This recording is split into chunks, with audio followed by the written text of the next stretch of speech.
On the 7th of August, 1941, in the city of Calcutta, a man died.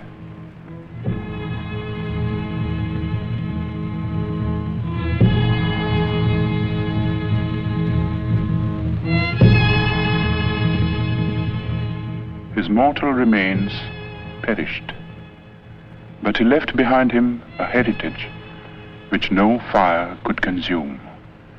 It is a heritage of words and music and poetry, of ideas and of ideals, and it has the power to move us, to inspire us, today and in the days to come. We, who owe him so much, salute his memory.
Founded in the year 1690 by an Englishman named Job Charnock, Calcutta, 100 years ago, was a thriving metropolis.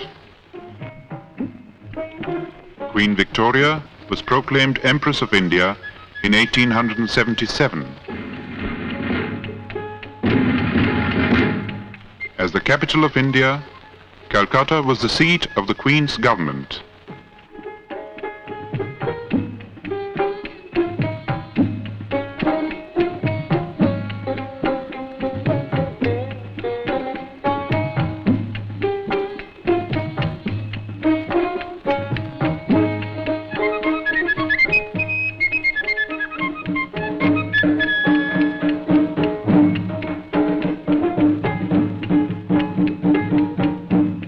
In the northern part of the sprawling city, in the area known as Jorashako in Chitpur, was the family residence of the Tagores. The Tagores had an impressive lineage. It dated back to the first group of learned Brahmins that came from Kannauj and settled in Bengal in the 8th century. 1,000 years later, Panchanan, a descendant, came to the new city of Calcutta and found a lucrative position with a British shipping company. His grandson Nilmoni added to the family fortune and built the house at Jorashako.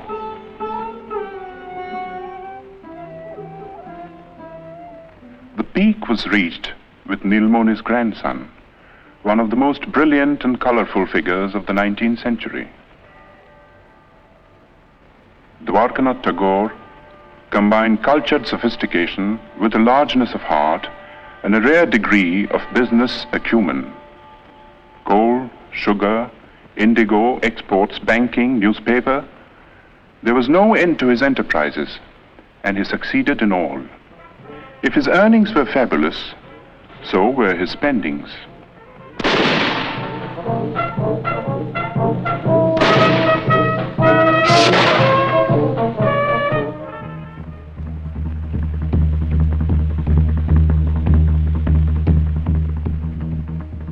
Although a Hindu and a Vaishnav, Dwarkanath defied the ban of Brahmin orthodoxy and twice went to England.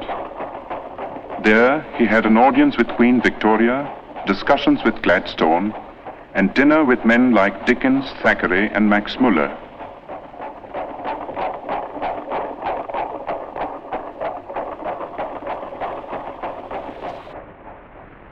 Shortly before his death in England, Dwarkanath had written to his eldest son in Calcutta, reproving him for neglecting the family's business affairs. For some years past, young Rabindranath had been developing tendencies which might well have distressed his father. It began in a burning cart. The last rites were being administered to Rabindranath's grandmother. Not far away, on the riverbank, sat Rabindranath. Like many a rich man's son, he had been leading a wayward life, but tonight he was overcome by a strange feeling.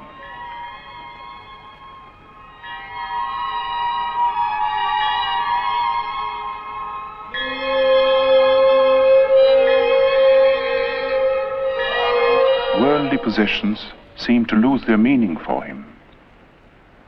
This led to a period of profound disquiet, followed by a ceaseless quest for the meaning of existence in the great source books of the East and West. He read the materialist philosophers of modern Europe, Locke, Hume, Bentham, and others, whose ideas were so much in vogue among the students of the time. Then he learned Sanskrit and read the Mahabharata. But peace of mind would not come until one day he chanced upon a torn page of a Sanskrit book. There was a sloka in it which said, "God is supreme and all-pervading. Enjoy by renunciation. Covet not another's wealth." This was a page of the Ishopanishad, edited by Raja Ram Mohan Rai. Ram Mohan had been a close friend of Dwarkanath's. As a boy, Rabindranath had a deep and silent admiration for the man. But the greatness of the Raja's vision and the magnitude and nobility of the tasks he had set before himself were beyond the boy's comprehension. Ram Mohan lived in times when India's spiritual heritage was being submerged in ritual and superstition.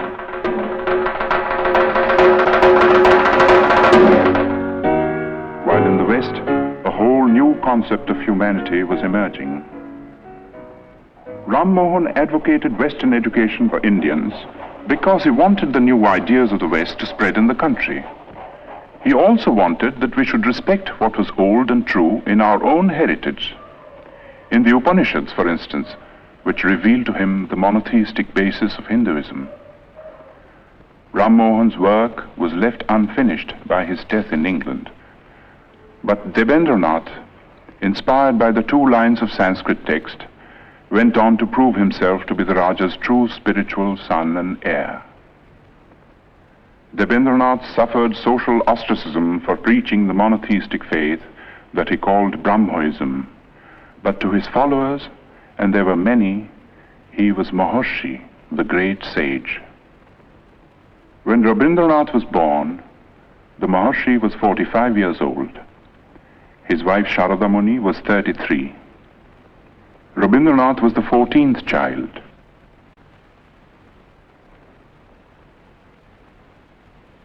The eldest was Dwijendranath, poet, philosopher, mathematician. Second son Satyendranath translated the Gita and Meghdut in Bengali verse and became the first Indian member of the Indian civil service.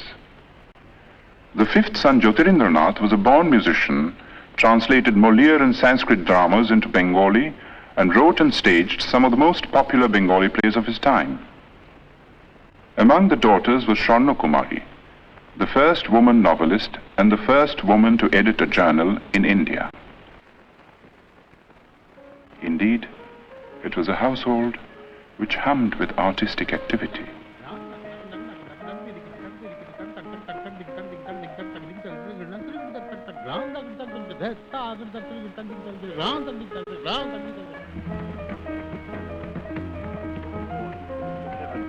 O earth, what else?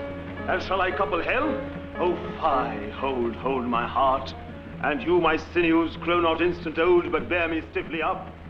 Remember thee? For Roby, the time hadn't yet come to participate in the activities of the elders. Going out in the street was forbidden too, and this was indeed a pity, for nothing seemed more fascinating to the boy than the world outside.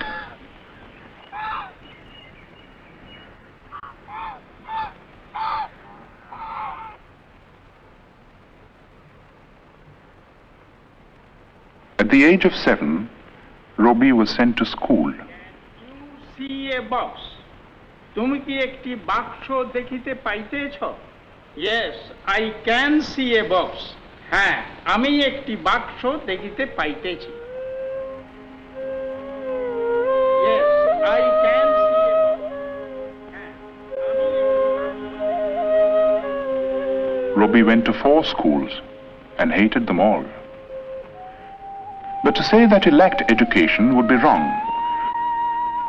For his third brother Rabindranath saw to his studies at home, and it was all done by the clock.